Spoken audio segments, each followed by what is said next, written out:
ఇది ఇప్పటికిప్పుడు జరిగింది కాదు.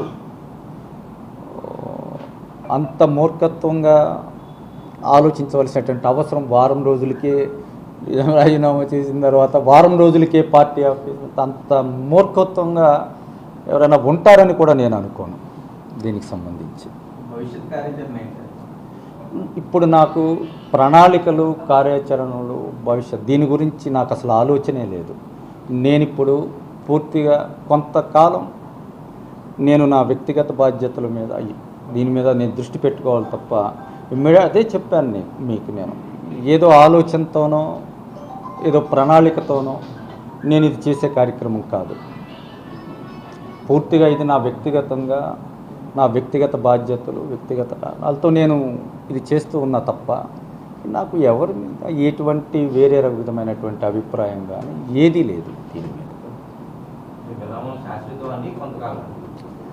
ఏదన్నా ఉంటే నేను మీకు చెప్తాను తప్పకుండా. నేను ఈరోజు కూడా ప్రత్యేకంగా నేను మీ ముందుకు వచ్చి చెప్పేది నేను నా మనసులో నేను చెప్పే విషయాలన్నీ కూడా చాలా ఓపెన్గానే చెప్తా ఉన్నాను కదా.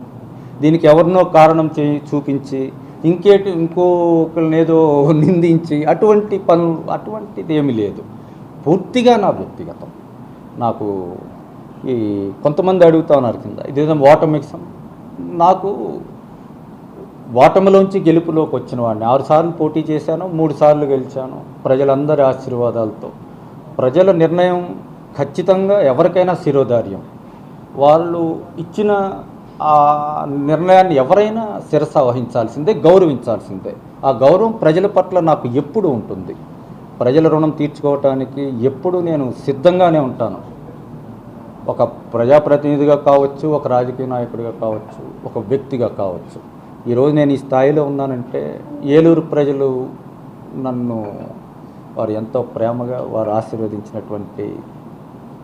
రాజకీయాల్లో గెలుపు ఓటములు అనేది సహజం. దానికి సంబంధించి ఎందుకంటే ఓటమిలోంచి వచ్చిన వాళ్ళకి అది అంతగా ఏమి బాధించదు. రాజీనామా తర్వాత జగన్ గారు కానీ పార్టీ అధిష్టానం ఎవరన్నా మాట్లాడారు మీకు?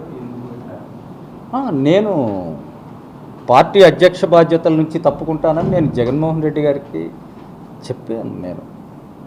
నేను ఇప్పుడు నాకున్న వ్యక్తిగత కారణాలతో నేను జిల్లా అధ్యక్ష పదవిని చేయలేకపోతున్నానని నేను ఆయన దృష్టిలో పెట్టాను. అది ఇప్పుడు ఒకటి ఇందాక నేను మా నాయకులకు కూడా అదే చెప్పాను. వ్యవస్థలో ఒకళ్ళు లేకపోతే ఆ వ్యవస్థ ఆగిపోతుందనేది ఎక్కడా ఉండదు. ఏ వ్యవస్థ అయినా అది ఒకళ్ళని మించి ఇప్పుడు వ్యవస్థలో నేను నాయకుడిగా ఉన్నాను అంటే నేనొక్కడనే గొప్పవాడినని కాదు. ప్రజల ఆశీర్వాదం దేవుడి ఆశీర్వాదంతో అవకాశం నాకు వచ్చింది. అవకాశం నాకు వచ్చినంత మాత్రాన నేను ఒక్కడనే దానికి అర్హుడినని కాదు. నన్ను మించిన వాళ్ళు నాకన్నా సమర్థులు నాకన్నా అర్హులు చాలామంది ఉంటారు. ఏ వ్యవస్థ ఏ ఒక్క వ్యక్తి లేకపోవటం వల్ల ఆగిపోతుందంటే నేను దాన్ని నమ్మను.